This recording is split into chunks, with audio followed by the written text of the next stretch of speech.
Iran imemnyonga jasusi wa Israel aliyejulikana kwa jina la Mehrab Abdulzebad ambaye alikamatwa kwa tuhuma za kujihusisha na vitendo vya uhaini na kufanya kazi za ujasusi nchini humo kwa niaba ya Israel.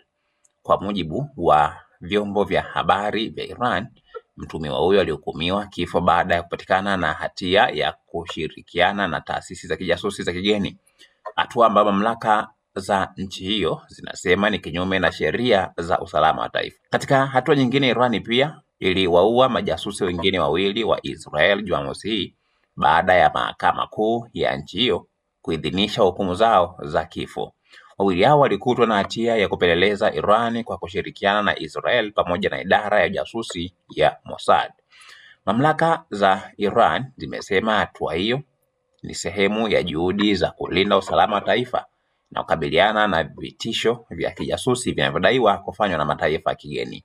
Hata hivyo, tukio hilo linaendelea kuibua mjadala kimataifa, huku baadhi ya mashirika ya haki za binadamu yakieleza wasiwasi wao juu ya utekelezaji wa hukumu za kifo, yakitaka kuwepo kwa uwazi na haki katika mchakato wa kesi hizo.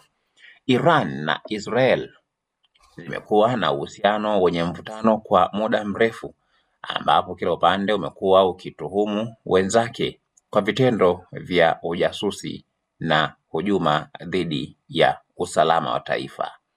Usiache kusubscribe channel yetu ya YouTube ambayo inasomeka Dodoma TV.